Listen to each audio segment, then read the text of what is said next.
नमस्कार मित्रों, pyramid meditation channel Hindi की गुरुवाणी श्रृंखला में आप सभी का हृदय से स्वागत है। आज हम जिस आध्यात्मिक व्यक्तित्व का साक्षात्कार करने जा रहे हैं, जिनका मार्गदर्शन प्राप्त करना चाह रहे हैं, वो एक बहुत ही विख्यात हिमालय के सिद्ध संत नीम करौली बाबा जी के शिष्य परंपरा में से हैं। नीम करौली बाबा जी के विषय में ये कहा जाता है कि उन्होंने अपने जीवन काल में कोई प्रवचन नहीं दिए, कोई ग्रंथ नहीं लिए, लेकिन वो हनुमान जी की शक्ति से संपन्न थे और उन्होंने व्यवहार में बहुत सारे चमत्कार किए, बहुतों को जीवन दिया, बहुतों के रोग दूर किए। और एक बार एक बहुत धनी व्यक्ति उनके पास मिलने आया था कैंची आश्रम में, तो बाबा जी ने कहा क्या लेकर आए हो? तो वो सूटकेस में रुपए लेकर के आया था। बाबा जी उसके ऊपर बैठ गए और फेंक दिया, ये मेरे किस काम के, इनको बैठने में मज़ा नहीं आ रहा। इतने पहुँचे हुए आध्यात्मिक व्यक्ति जिन्होंने संसार में जिसके लिए लोग पूरा जीवन निकाल देते हैं, पैसे के लिए, धन के लिए, उसको उन्होंने तृण की तरह से अपने जीवन में त्यागा हुआ था। और इसी का ये परिणाम था कि वो भगवान राम, भगवान हनुमान जी उनकी सारी शक्तियों से संपन्न थे और उन्होंने अनेकों चमत्कार अपने जीवन में किए। ये भी कहा जाता है कि वर्ष 1973 में नीम करौली बाबा जी ने अपने भौतिक शरीर को त्याग दिया था, लेकिन उसके बाद भी वो आनंदमयी माँ के आश्रम में कुछ दिन तक आए और रहे। उनके शिष्यों का ये भी कहना है कि अभी तक बाबा जी स्थूल रूप में आकर, कभी वेश बदल करके, रूप बदल करके अपने शिष्यों की अवस्था के अनुसार उनका मार्गदर्शन करते हैं। हम लोग बहुत भाग्यशाली हैं कि ऐसे सिद्ध महात्मा हमारे पास हैं जो शरीर त्याग करने के बाद भी हमारा त्याग नहीं करते हैं। वो हर साधक को उसी तरह से पालते पोसते हैं जिस तरह से एक माँ गर्भ में अपने बच्चे का पालन पोषण करती है। आइए उन्हीं के शिष्य परंपरा में स्वामी गणेशानंद जी से बातचीत करते हैं। नमस्कार स्वामी जी, आपका बहुत बहुत स्वागत है। नमस्कार जी, धन्यवाद। सबसे पहले मैं ये जानना चाहती हूँ कि आपका जन्म कहाँ हुआ और आपकी जीवन यात्रा कैसी रही और किस तरह से आप अध्यात्म में आकर्षित हुए? तो जन्म हमारा दिल्ली शहर में हुआ अच्छा। और कुछ पूर्व जन्म के ऐसे संस्कार थे कि बचपन से ही सब में रुचि थी। हाँ जी। और जैसे-जैसे आयु बढ़ती गई तो रुझान भी बढ़ता चला गया। हाँ जी। फिर भगवत कृपा से बाबा नीम करौली परंपरा से हमारा संपर्क स्थापित हुआ और फिर हम करीब 30 वर्ष पूर्व इस आश्रम से जुड़ गए। अच्छा, बट नीम करौली बाबा जी का जो मुख्य आश्रम है वो कैंची उत्तराखंड में है। जी, कैंची में भी है, दिल्ली में भी है। अच्छा, लेकिन आपने तपस्या के लिए, साधना के लिए आबू रोड को चुना, इसका कुछ विशेष कारण? जी, उनके शिष्य थे स्वामी महेश्वरानंद जी। अच्छा। वो यहाँ आश्रम है बाबा जी का एक छोटा-सा, हाँ जी, हाँ जी। वो यहाँ विराजते थे। जी, अच्छा। तो उनके माध्यम से हम यहाँ आए। अच्छा, तो कितने वर्ष से आप यहाँ पर साधना कर रहे हैं? 30 वर्ष हो गए। 30 वर्ष तो एक बहुत लंबा समय होता है। तो इतने लंबे अंतराल में आपने जो आध्यात्मिक आपकी उपलब्धियाँ हुई हैं या किस तरह के लोगों के आप संपर्क में आए, उन अनुभवों के विषय में हमें कुछ बताइए। अनुभव ऐसे शब्दों में तो बयान नहीं किया जा सकता है, पर फिर भी जो आत्मा है, इंद्रियातीत है, देहातीत है, जब तक मन और बुद्धि को उसका स्पर्श प्राप्त नहीं होता है, तब तक इंसान को कभी भी वास्तविक सुख या आनंद की प्राप्ति नहीं होती है। तो मन उसमें सबसे बड़ी बाधा है। मन के परे जाने के लिए साधना की आवश्यकता है, क्योंकि करोड़ों जन्मों से मन इधर-उधर भटकता रहता है, कर्म करता है, फिर उनका फल भोगने के लिए शरीर प्राप्त करता है, फिर फल भोगते-भोगते नए कर्म करने लगता है। तो इस दुष्चक्र में इंसान पड़ा रहता है, जीव घूमता रहता है, अलग-अलग योनियों में यात्रा करता है। जब तक वो अपने गंतव्य तक नहीं पहुँचता, तब तक उसको कभी भी परम शांति का अनुभव नहीं होता है। और उसके लिए साधना की आवश्यकता इसलिए होती है, क्योंकि मन का स्वभाव है, वो नैसर्गिक तौर पर बहिर्मुखी है, वो बाहर की तरफ चलता है। हाँ जी। और जो हमारा गंतव्य स्थान है, वो अंदर की तरफ है। बाहर भी है, पर अनुभूति क्योंकि उसके अंदर ही होती है, इसलिए आंतरिक यात्रा पर ज़्यादा जोर दिया जाता है। अब जो लोग भक्ति मार्ग से साधना करते हैं, उनका ध्यान जो अपने इष्ट है, उनकी प्रतिमा या उनके गुणों का वर्णन या उनके स्थान पर जाना, उससे भी पहुँच जाते हैं। और योग मार्ग है, उसमें सीधी अंतर की यात्रा है। तो जैसा जिस जीव का संस्कार होता है, उसको वही मार्ग पसंद भी आता है और ऐसा ही गुरु उसको ईश्वर मिलवाता है उससे। हाँ जी। यदि कोई भक्ति मार्ग से चल रहा है तो उसको योग की बात ज़्यादा समझ में नहीं आएगी। या कोई योगी है, उसे कहिए आप भजन गाइए या आप तीर्थ पे चले जाइए, तो वो कहेगा अंदर तो है, बाहर क्यों जाना है? हाँ जी। तो ये जन्मों-जन्मों की जो यात्रा के अनुसार संस्कार बनते हैं, वैसा ही उसको गुरु मिलता है, ऐसा उपनिषदों का भी कथन है और वेदों का भी कथन है। जो जिस जैसे गुरु की वो योग्यता रखता है, वैसे गुरु से उसका संपर्क ईश्वर स्थापित करवा देता है। ये सबसे बड़ा चमत्कार कहिए, अनुभव कहिए जीवन में कि इंसान जीव कहाँ पैदा होता है, उसका गुरु कहाँ है, किस देश में है या किस प्रदेश में है या किस परंपरा से वो जुड़ गया, वो ईश्वर उसको मिलवा देगा और वहीं पर उसका आकर्षण भी पैदा होगा, स्वतः अंदर से। कोई बाह्य चमत्कार सुनने की या ऐसी कोई आवश्यकता नहीं होती है, वो सीधा एक अंदर से कनेक्शन होता है, तो देखते ही मालूम पड़ता है कि हाँ, हमारा मार्ग ये है।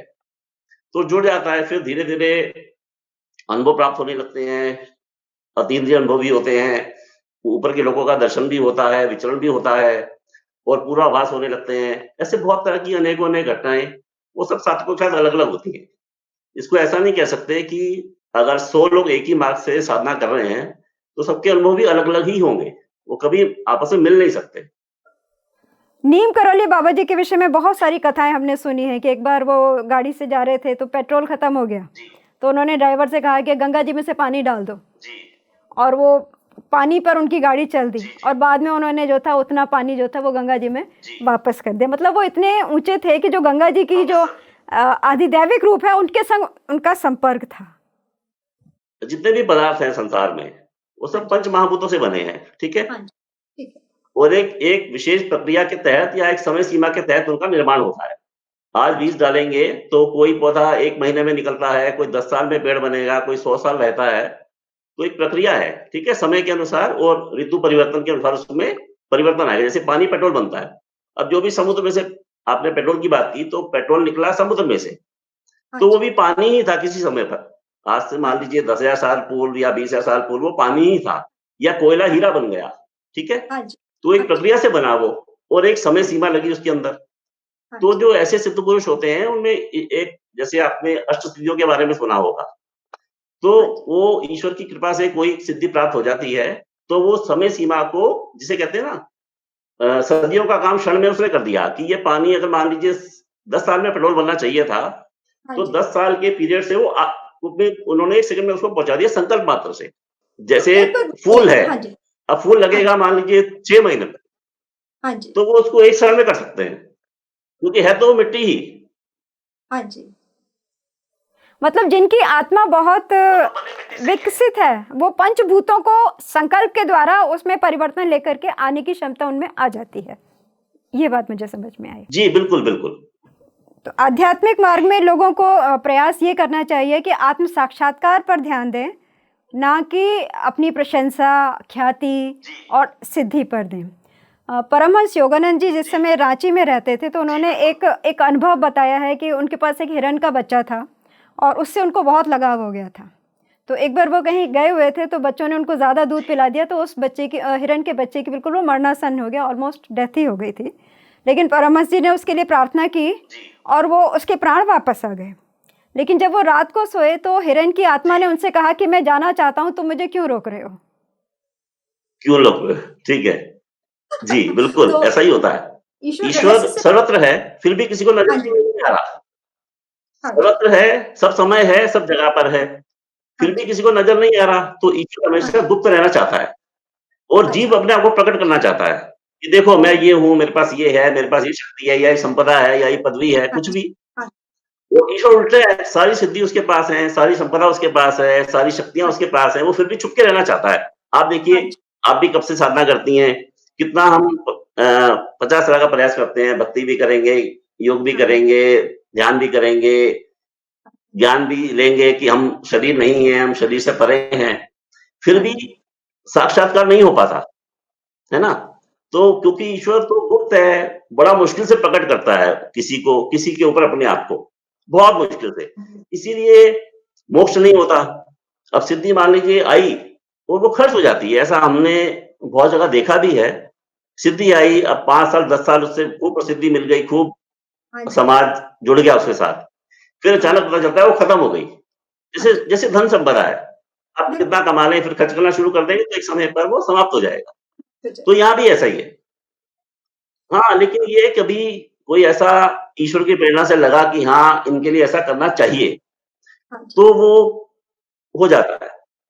लेकिन मुझे एक बात बताइए, मैंने भी शास्त्र पढ़े हैं।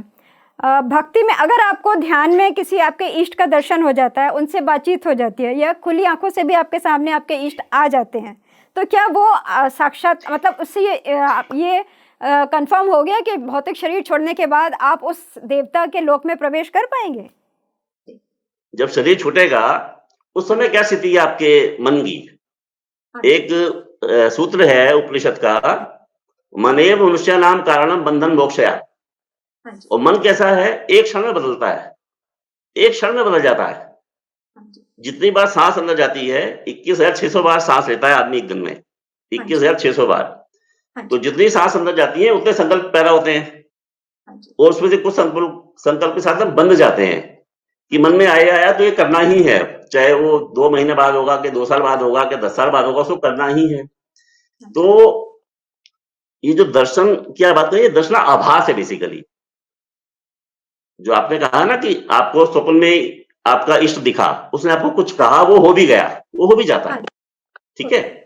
और कभी-कभी जिसे हम कहते हैं भाव समाधि, जो आपने कहा ना कि खुली आँख से भी दिखेगा, वो भाव समाधि है कि आप अपने किसी इष्ट के प्रति ऐसा कुछ सोचने लगे या ऐसा कुछ गाने लगे या ऐसे कुछ मंत्र करने लगे, भाव समाधि लग गई आपको। वो भी कोई ज़्यादा अंतर नहीं है, जो योग की समाधि है और जो भाव समाधि में कोई ज़्यादा अंतर नहीं है, मामूली सा अंतर है। और वो उस समय आपको दिखा, फिर हट गया। उसकी पहचान ये है, जैसे अगर आप हमसे पूछें तो जो आनंद की अनुभूति है, वो निरंतर रहनी चाहिए।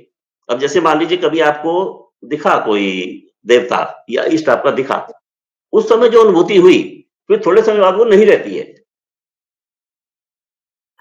देखिए पिरामिड स्पिरिचुअल सोसाइटी में इसीलिए जब ध्यान सिखाया जाता है तो सांसों पर फोकस करते हैं, सांस जो आ रही है और सांस जो जा रही है, जिससे मन वश में हो, मन बाहर के विषयों से अंदर की ओर जाए और जो आंतरिक संसार है, चित्त और अहंकार, उसको हम खोज सकें, उसका अनुभव कर सकें। इसीलिए पिरामिड स्पिरिचुअल सोसाइटी जो है आनापानसती इस माध्यम के द्वारा लोगों को आंतरिक संसार से परिचय कराती है और लोगों को अनुभव भी हो जाते हैं। लेकिन आप आत्म साक्षात्कार जिसे हम कहते हैं, तो वो वास्तव में तो समाधि की जो विभिन्न अवस्थाएं हैं, निर्विकल्प समाधि, सविकल्प समाधि, संप्रज्ञा समाधि, जिसमें बिल्कुल विचार शून्य हो जाते हैं, किसी में देह शून्य हो जाते हैं, किसी में भाव शून्य हो जाते हैं, किसी में हम प्राण हमारे रुक जाते हैं और उसके बाद हम सूक्ष्म जगत में प्रवेश करते हैं। तो एक बार मुझे बताइए, एक बार मनुष्य समाधि में चला गया ध्यान की करते हुए, तो क्या उसका मोक्ष कंफर्म हो गया कि नहीं, मुझे ये बताइए। समाधि का अनुभव करने के बाद ये निश्चित है कि जब आपकी मृत्यु होगी तो भौतिक जगत से आप सूक्ष्म जगत में या हिरण्य लोक में, जैसे युक्तेश्वर जी गए थे, हम सब लोग वहां पहुंच सकते हैं कि नहीं? हाँ, पहुँच सकते हैं, लेकिन जैसे हिरण्यलोक में भी गए मान लीजिए, तो वो जब चाहें आ सकते हैं यहाँ पर, जब चाहें शरीर धारण कर सकते हैं। उनको ऐसी ईश्वर एक सुविधा कह लीजिए दे देता है। मान लीजिए वो किसी लोक में बैठे हैं अभी, किसी भी लोक में, चाहे वो वैकुंठ लोक हो, चाहे गोलोक हो, ब्रह्मलोक हो, शिवलोक हो, उनको उनकी साधना के अनुसार वहाँ दे दिया गया और वहाँ वो एक अपने सूक्ष्म शरीर तो नहीं हम कहेंगे, कारण शरीर में रहते हैं। सूक्ष्म शरीर में भी क्योंकि वासनाएं रहती हैं, वो कारण शरीर में रहते हैं। और वो चाहें, जैसे अभी किसी से वो बात कर लेते हैं आकर, किसी साधक को मार्गदर्शन दे देते हैं कि तुम ऐसा कर लो या कुछ बता जाते हैं। जी, तो जो हम समझते हैं मोक्ष का मतलब ये है कि तीनों शरीर के परे जो आत्मा है ना, वो परमात्मा में विलीन हो जाए। तो आत्मा क्या है? आत्मा का कोई रूप है? आत्मा को कोई रूप होता है? आत्मा है क्या? आत्मा क्या है और परमात्मा क्या है? जी, अब इस पर 2-3 ऐसे शब्द हैं जिनका बहुत प्रयोग किया जाता है, या जिन लोगों ने इसको ऐसा अनुभव किया कि प्रकाश है, जैसे गीता में भी आपने देखा हो या उपनिषद में देखा हो, तो अंगुष्ठ मात्र प्रमाण है। उतना आत्मा का प्रकाश जीव के अंदर रहता है, जिससे शब्द चलता है। जो उसकी जो अस्तित्व है जीव का, वो सिर्फ इतना सा प्रकाश मात्र है और ये प्रकाश सर्वत्र फैला हुआ है। कहीं भी चले जाएं, कभी भी चले जाएं, वो रहता है। तो ये प्रकाश निकला और इस प्रकाश में मिल गया। हमारी समझ में ये मोक्ष होता है। कि तीनों शरीरों का नाश हो गया यहीं पर। वैसे तो कहते हैं कि जैसे ही आपको पूर्ण ज्ञान की अनुभूति हो जाएगी, तो कारण शरीर तो वहीं नाश हो जाता है आपका, और तभी आपको अनुभव भी होगा आत्मा का। कारण मतलब बुद्धि, बुद्धि ने जंजाल फैला रखा है। अब जैसे आप हैं या कोई भी है, तो वो ये समझता है मैं स्त्री हूँ, मेरा नाम ये है, मेरी पहचान ये है। ये सब बुद्धि में ज्ञान भर लिया हमने, हाँ जी। और उसी के अनुसार हम आचरण कर रहे हैं। तो लेकिन हम आत्मा हैं, ये सुन तो लिया, पर अनुभव नहीं हुआ। अनुभव तो यही हो रहा है कि हम ये देह हैं। या मान लीजिए हाँ 2-4 घंटे बैठे आप ध्यान में, भजन में, उस समय अतीन्द्रिय अनुभव हुआ कि शरीर का कोई होश ही नहीं रहता है, हाँ जी। और प्राण बिल्कुल शून्य हो जाता है, हृदय गति भी रुक जाती है, पल्स हाँ भी जी। रुक जाती है, ज़ीरो हो जाती है। हाँ जी। तो हुआ अनुभव थोड़ी देर को, और फिर उठे तो फिर वापस आ गए वहीं। तो जैसे वापस आप इसने स्नान किया, तो एकदम ताज़गी महसूस होती है, राइट? हाँ जी। लेकिन हाँ जी। 4-6 घंटे बाद वो चली जाती है। हाँ ऐसे ही होता जी। है ना? तो ऐसा ही है।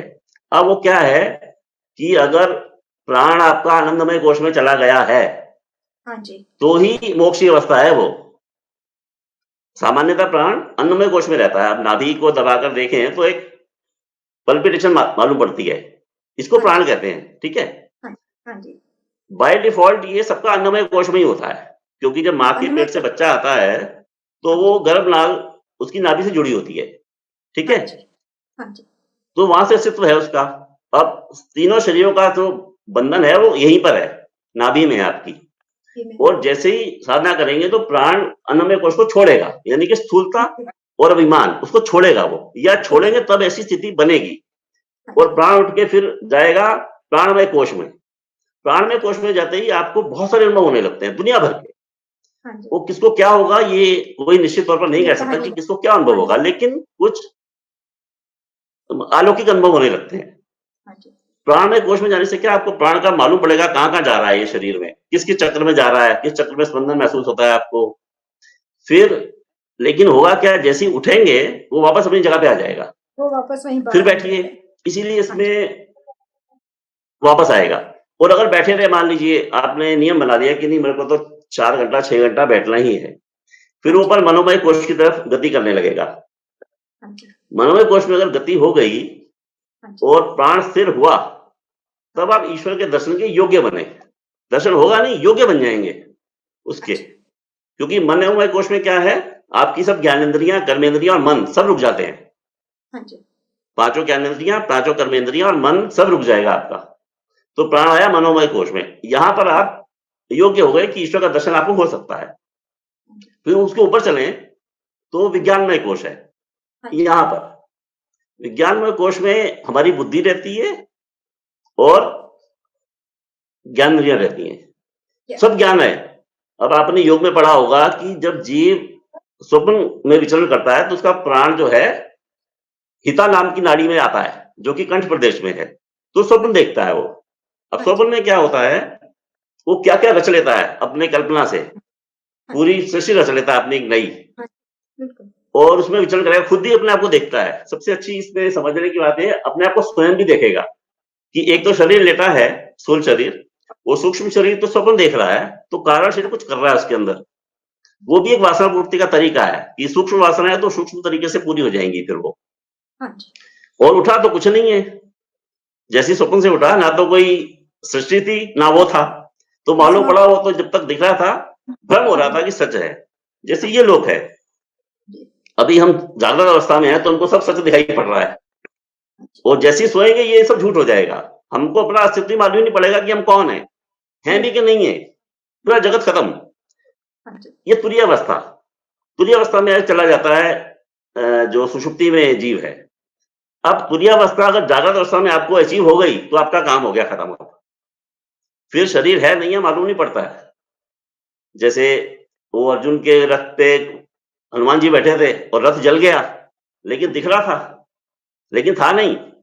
तो फिर ऐसे महात्मा को शरीर दिखता है, सब करेगा। जैसे जो भी क्रियाकलाप है, भूख भी लगेगी, प्यास भी लगेगी, बात भी करेगा, हँसी-मज़ाक भी करेगा, रोएगा भी, सब करेगा। पर उसका वो जो कारण शरीर है वो भस्म हो गया, वो खत्म हाँ हो जी। गया। उसके बाद अब आपने अयंगर जी को सुना होगा, पढ़ा होगा। वो चक्रों की बात करते हैं, बोले आज्ञा चक्र तो आप अपने साधन से आ सकते हैं, लेकिन सहस्त्र चाल में तो गुरु ही पहुँचाता है पहुँचाएगा आपको। वो भी ऐसा गुरु जिसको ऐसा है अनुभव या जो स्थिति में रहता है, वो आपको वहाँ पहुँचा सकता है। मूलाधार से आज्ञा चक्र तक तो हम अपने प्रयास से पहुंच सकते हैं, और आज्ञा चक्र के आगे हमें किसी सक्षम गुरु की आवश्यकता पड़ती है। आप ये बात कह रहे हैं? हाँ, आज्ञा चक्र से आगे जाने के लिए पड़ेगी। वो तो फिर एक क्षण का काम होता है। अगर आप आज्ञा तक पहुँच गए हैं और उसमें स्थिर हैं, इसमें ये बात समझने की है, पहुँचना तो जैसे अब थोड़ा भी अगर साफ मन है, आपका कंट्रोल में है, बहुत ज़्यादा कोई आपके अंदर वासनाएँ नहीं भरी हुई हैं, तो आप आज्ञा चक्र तक आ जाओगे। हाँ जी। और यहाँ स्थिर अगर रहने लगे, मतलब एक तो होता है कि आए 5 मिनट को और फिर चले गए, वो नहीं। स्थिर रहने लगे तो अलग से शरीर हल्का हो जाएगा, शरीर का होना भी मालूम नहीं पड़ता है। भर जाती है, शरीर हल्का हो जाता है, हवा जैसा मालूम पड़ता है, फूल जैसा मालूम पड़ता है शरीर अपना। हाँ जी। तो उसमें रहने लगे अगर, तो फिर ईश्वर किसी ऐसे गुरु से आपका संपर्क करवाएगा, जो इस योग्य होंगे, जो आपको सहस्त्र में ले जाएँगे। वो एक क्षण का काम है बस। वो तो बस ऐसे हाथ किया और हो गया। एक क्षण, मुश्किल से एक क्षण, संकल्प है वो तो।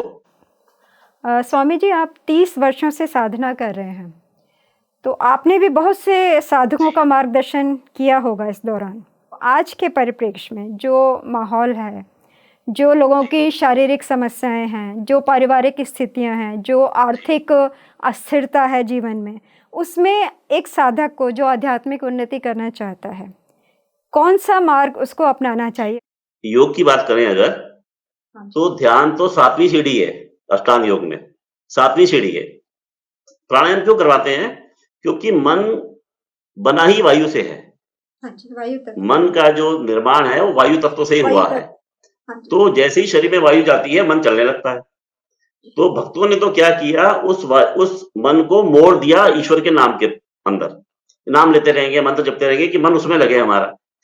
और योगी ने क्या किया कि अगर हम साँस को ही रोक लें, तो कोई संकल्प आएगा ही नहीं मन में। तो 20 आधा घंटा लगेगा करीब-करीब आपके साँस को स्थिर होते हुए। स्थिर हो, फिर वो धीरे-धीरे उसकी गति सूक्ष्म होती है, उसकी लंबाई सूक्ष्म होती है। उसको बंद होने में तो 4 से घंटे लग जाते हैं। हाँ जी। कि बिल्कुल साँस ले ही नहीं शरीर, इसमें कम से कम 4 घंटे का समय लगेगा। हाँ जी। उसके बाद आप किसी लेवल पर पहुँचने के योग्य बनेंगे। हाँ जी। 1 घंटा बैठेंगे, मन को शांति इसलिए मिलेगी क्योंकि मन को आपने बाहर जाने से रोका। तो उसने स्पर्श किया अपने सोर्स का, जिसकी वजह से चल रहा है ये सब। मन है, बुद्धि है, इंद्रियाँ हैं, चित्त है। तो स्पर्श हुआ और उसको शांति मिली, तो बहुत हल्कापन लगेगा थोड़ी देर को, पर वही है। स्वामी जी, मैंने शास्त्रों में पढ़ा है कि नारद जी ने बहुत तपस्या की थी और वो भगवान विष्णु के पास गए थे और 2 संतों के साथ, और उन्होंने कहा था कि मुझे अपना विश्वरूप का दर्शन कराइए। तो भगवान ने उनको विश्वरूप दर्शन कराया था और उसके बाद कहा था कि ये बहुत दुर्लभ है, किंतु मेरा दर्शन भी माया का ही एक अंग है। वास्तव में मैं तुम्हारी आत्मा हूँ, इसलिए मुझे अपने अंतःकरण में देखो। भगवान कृष्ण ने गोपियों को कुरुक्षेत्र में, जो है ना, भागवत में भी आता है कि गोपियाँ जब मिली हैं कुरुक्षेत्र में द्वारकाधीश कृष्ण से, तो कृष्ण जी ने उनको एकांत में जाकर के यही कहा है कि मुझे अपनी आत्मा समझ के, अपने हृदय में समझ करके मेरा ध्यान करो, और जब तुम्हारा शरीर, समय आने पर जब तुम्हारा भौतिक शरीर छूट जाएगा तो आप मेरे लोक में आ जाओगे। तो इन सबको सुनकर यही लगता है कि नाम जप से तो यात्रा पूरी होना संभव नहीं है। हाँ, मन को वश में करने के लिए सांसों पर ध्यान दे करके अपने अनाहत चक्र में यदि हम प्रवेश करते हैं, तो मुझे लगता है कि आध्यात्मिक उन्नति ज़्यादा निश्चित और तेज़ी से होगी। जो हमारा बनावट है ना, शरीर, सूक्ष्म शरीर और कारण शरीर की, हाँ जी। नाम लेता है मन, और रूप आता है बुद्धि के अंदर। रूप देखना बुद्धि का काम है, नाम लेना मन का काम है। लेकिन अगर बहुतों को देखा है, भाव समाधि में चले जाते हैं कि जैसे रूप देखा, कहीं कोई मंदिर होता है, बहुत अच्छी बड़ी सुंदर प्रतिमा बनाई होती है भगवान की, है ना? तो उतना उतना उसके अंदर प्रेम होता है, इतनी उसके अंदर जिज्ञासा होती है, वो देखने मात्र से समाधि में अब मीरा को आप देखें, मीरा जी ने तो कोई अ, भक्ति में ही लगी नहीं, भजन लिखती थी, खुद ही कंपोज़ किया, खुद ही गाया, खुद ही नाचा। तो वो भाव समाधि में चली जाती थी, और फिर जब उनको दर्शन हुआ, तो उन्होंने क्या लिखा कि मैं देखूँ जिस ओर सकीरी सामने मेरे सांवरिया। तो सांवरिया मतलब बाँसुरी लेके नहीं खड़े थे। वो जो ईश्वर का प्रकाश है कण-कण में, उसका दर्शन होने लगा उनको। तो वो हमारे गुरुदेव कहा करते थे कि जब साक्षात्कार हो जाएगा ना, वास्तविक तौर पर, कल्पना वाला नहीं, हाँ जी। तो आप जहाँ नज़र डालेंगे, किसी भी चीज़ पर नज़र डालें, वो कितनी निकृष्ट हो किसी की नज़र में, आपको उसमें ईश्वर का प्रकाश दिखाई पड़ेगा। ये पहचान है। ये पहचान है कि जैसे आपने कहा ना, वो रूप दिखाया, वो भी माया के अंतर्गत है एक तरह से, बिल्कुल उसमें कोई गलत बात नहीं है। इसको ठीक से समझ लें कि रूप अग्नि तत्व का गुण है, ठीक है? रूप अग्नि और तत्व जो का देव गुण है। होते हैं, हाँ जी। जी, जो देव होते हैं, ये जो ईश्वर होता है, उसमें वायु, आकाश और अग्नि रहती है। अग्नि 3 स्थूल तत्व वायु। उसमें पृथ्वी जल होता नहीं, इसलिए उसको स्पर्श नहीं हाँ, किया जा सकता कि उसको पकड़ लेंगे हम। हाँ, लेकिन हाँ दिखेगा जी। आपको, दिखेगा, बात करेगा आपसे। जैसे हम हाँ, बात कर रहे हैं, वो भी ऐसे बात करेगा आपसे। आप कुछ कामना बताएँगे, वो भी पूरी करेगा। वरदान का आपने सुना होगा, वरदान देता है भगवान, वो भी सच है। वो सब भी होता है। पर वो खुद ही आपको ले जाएगा कि इस रूप में कहाँ फँसे हो। जैसे रामकृष्ण परमहंस थे, वो काली माँ के पुजारी थे, तो रूप में ही ध्यान था सारा। उनको वो तो खाना भी खिला देते थे। लेकिन फिर देवी ने उनको ज्ञान दिया कि यहाँ मत फँसो, मैं तो कण-कण में हूँ। फिर तोता गुरुजी मिले उनको। आपके गुरुजी ने नीम करोली बाबा जी को शरीर से छोड़ने के बाद स्थूल रूप में भी देखा। जी, जी, जी, बिल्कुल देखा। क्या आपको भी इस तरह के अनुभव हुए हैं? आप अपने अनुभव के विषय में हम लोगों को कुछ बताइए, उससे हमें प्रेरणा मिलेगी। हमारे सामने स्थूल रूप में तो नहीं आए क्योंकि हम पहचानते हैं उनको, लेकिन सूक्ष्म रूप से आ जाते हैं। जब उनकी इच्छा होती है, जब उनकी कृपा होती है, वो आ जाते हैं। वो आपका साधना में मार्गदर्शन भी करते हैं? जी, जी, बोल भी जाते हैं कुछ, कभी कुछ बोल भी जाते हैं, वैसा हो भी जाता है फिर। अच्छा, मार्गदर्शन कर जाते हैं कि ऐसा होने जा रहा है और वो ऐसा हो जाता है। जी, जी, बिल्कुल, बिल्कुल। बिल्कुल तो वैसा ही देखिए, होता है फिर, 100%। साधना के पथ पर जब हम लोग चलते हैं, तो क्या हम अपने भौतिक शरीर की आयु को कम या अधिक कर सकते हैं या पूरा प्रकृति के अधीन रहती है वो? वैसे तो अधीन है, लेकिन अच्छा साधक होता है तो ईश्वर कृपा कभी कर देता है। कम तो नहीं करता, ज़्यादा कर देता है। कम करता का तो हमने नहीं सुना आज तक, हाँ जी। ज़्यादा का सुना है। हमारे गुरुदेव ने मतलब बढ़ाई 2 बार। अच्छा, उम्र को बढ़ा लेते हैं भौतिक शरीर की। बढ़ा सकते हैं, कम नहीं करता है वो, बढ़ा देगा। जैसे मान लीजिए साधना में कुछ अभी बाकी रह गया आपका, आप 100% पे नहीं है, 99 पे हैं और समय चाहिए क्योंकि समय पूरा हो गया, तो बढ़ा हाँ देगा जी। वो। वो तो बाबा मतलब जी ने कई लोगों की स्वामी बढ़ाई है, ऐसे बहुत सारे लोग जीवित हैं, जिनको उन्होंने अच्छा, आयु बढ़ा के दी। स्वामी प्रणवानंद जी जिनके विषय में योगी कथामृत में द्विशरीरी संत के बताया है परमहंस योगानंद जी ने, उन्होंने ऋषिकेश में जाकर के 2000 लोगों को खुद खाना अपने हाथों से पकाया, भोजन कराया और फिर सबके सामने उन्होंने कहा कि मैं अपना देह त्याग कर रहा हूँ और उन्होंने अपना शरीर त्यागा। तो इस अवस्था को अध्यात्म की भाषा में आप ये कौन सी समाधि कहलाएगी? जी, ये ऐसा है कि जैसे आपने कहा ना, जो वो आयु तो जब गर्भ में जीव आया, उसी समय निश्चित कर दी जाती है।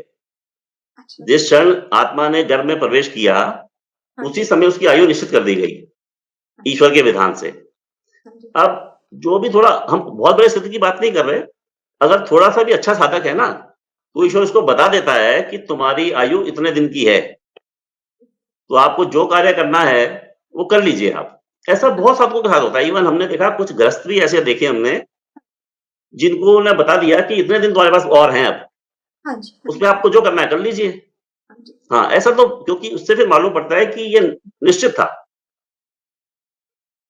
क्योंकि कोई नहीं मरना चाहता ना वैसे तो, कोई भी जीव शरीर छोड़ना नहीं चाहता। तो वो खुद क्यों निश्चित करेगा कि मुझे इतने वर्ष में चले जाना चाहिए? वो पहले से निश्चित है। जैसे बाबा जी या हमारे गुरुदेव ने तो हमें 16 साल पहले बता दिया था कि 2006 दिसंबर तक हमारे पास टाइम है, 1990 में। अच्छा, अच्छा, अच्छा। और वैसा ही हुआ? और जगह भी उनको मालूम थी जी, जगह भी अच्छा, मालूम थी कि कहाँ जाके शरीर छोड़ना है। अच्छा, अच्छा, अच्छा। तो मुझे लगता है कि एक बार जब हम आध्यात्मिक यात्रा शुरू कर देते हैं, तो दिव्य शक्तियाँ बहुत उदार होती हैं। वो हमारी गलतियों को, अपराधों को क्षमा भी कर देती हैं। हाँ, क्षमा करती है। क्षमा कर देती हैं, मेरा तो बहुत अनुभव है। एक बार मेरे पति अस्पताल में थे और मेरे कज़िन ही डॉक्टर थे, उन्होंने कहा कि 5 दिन लगेंगे, लिवर में स्वेलिंग है। और मैंने बच्चों को बिठाया, दुर्गा सप्तशती की पूजा की। तीसरे दिन मुझे घर से बाहर भी जाना नहीं पड़ा। मेरे एक कज़िन गए थे, दूसरे देखने के बोले ये तो ठीक हो गया और मेरे हस्बैंड को घर में लेकर के आ गए। तो मैंने तो दिव्य शक्तियों के बहुत चमत्कार अपने जीवन में अनुभव किए हैं।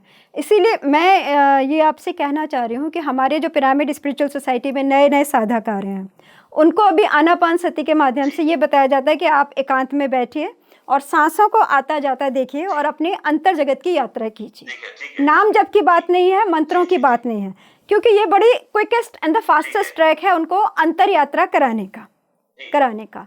तो इस तरह के आपने जो अनुभव बताए, जो मैंने बताए, इस तरह के अनुभव जब किसी को पता लगेंगे तो उनके अंदर बहुत आशा जगेगी, ये मुझे जी, बिल्कुल। विश्वास है। जी, सांस का देखिए सांस में क्या है, हाँ ये जी, भी बहुत अच्छा तरीका है। हाँ जी, जब हम सांस को देखना शुरू कर देंगे अपना, हाँ जी, तो अगर नाक से सांस नीचे जाती है ना नाभि की तरफ, तो हाँ थोड़ी जी, सांस हमारी ऊपर की तरफ भी जाती है। सहस्त्रार हमारे चक्र भी। सहस्त्रसार में भी सांस जाती है। हाँ जी, जी, तो अगर आप उसके साथ जुड़ गए, तो एक तो ये हुआ कि आप अंतर्मुखी हो गए। हाँ जी, आपका बाह्य जगत से कनेक्शन धीरे-धीरे खत्म हो जाएगा फिर, अगर आप बिल्कुल। सांस को ही देख रहे हैं। हाँ जी, और हाँ जी, धीरे-धीरे, धीरे-धीरे आप नाभि से ऊपर आते मान लीजिए हृदय प्रदेश में आए, कंठ प्रदेश में आए और नासिका तक आ गए, उसके बाद हाँ आपको जी, मालूम पड़ेगा ये ऊपर भी जा रही है। तो ये हाँ अपने जी, सोर्स पे भी जाती है, हाँ जी, हाँ तो जी, सहस्त्रसार में भी पहुँच जाता प्राण। बिल्कुल, बहुत अच्छा बिल्कुल। तरीका है ये। आज के टाइम में क्योंकि जिस तरह की ज़िंदगी लोग गुज़ार रहे हैं, इतना टाइम नहीं है, घर में काम करना है, बाहर करना है, मार्केट जाना है, टैक्स पे करना है, बहुत सारी चीज़ें हैं। तो आप पिरामिड में बैठ जाइए, आपकी जितनी अवस्था है, 50 साल के हैं तो 50 मिनट के लिए बैठ जाइए और बस अपनी सांसों को आता-जाता देखिए, तो बहुत जल्दी अनुभव से हम लोग देख रहे हैं कि लोग जो हैं, अंतर यात्रा लोगों की बड़ी आसानी से शुरू हो पा रही है और दिव्य सत्ताओं के साथ उनका संपर्क भी हो पा रहा है, पितरों के साथ भी संपर्क हो रहा है। जब लोगों का जीवन रूपांतरित होगा तो हमारी ये जो अभी कहा जा रहा है कि अगले 20 साल और भी भयानक हैं, लेकिन मुझे लगता है हम उसको बदल सकते हैं अगर हम मास लेवल पे लोगों को ध्यान की तरफ ले आएँ, अंतर यात्रा की तरफ ले आएँ, भौतिक जगत से सूक्ष्म जगत में हम ले आते हैं और लोग आ रहे हैं। ये बहुत अच्छी बात है। बहुत नेक काम कर रहे हैं आप लोग। मेरा अनुरोध है कि कभी भी निराश ना हो, दुखी ना हो, सिर्फ़ हमें अपने जीवन की, अपने मन की, अपने ज्ञानेंद्रियों और कर्मेंद्रियों की दिशा को बदलने की ज़रूरत है। बाहर की उपलब्धियों से हटा करके दिव्य उपलब्धियों की तरह अगर हम अपने समय का सदुपयोग करने लगेंगे, तो मुझे इसमें कोई शक नहीं है कि हमारी पृथ्वी जो है वो स्वर्ग बन जाएगी, जैसा कि पत्री जी का सपना है कि हम शाकाहार लाएँगे, पृथ्वी को स्वर्ग की तरह लाएँगे। हम चाहते हैं कि आप हमारे सभी मित्रों को, हमारे पिरामिड के जो साधक हैं, उन सबको अपना आशीर्वाद दें। जी, भगवान सब पर कृपा करे, सबको अच्छी राह की तरफ अग्रसर हों, सबको अपने लक्ष्य की प्राप्ति हो, ऐसी कामना के साथ। हाँ जी। सर्वे भवन्तु सुखिनः, सर्वे सन्तु निरामया, सर्वे भद्राणि पश्यन्तु मा कस्यचित् दुःख भाग् भवेत्।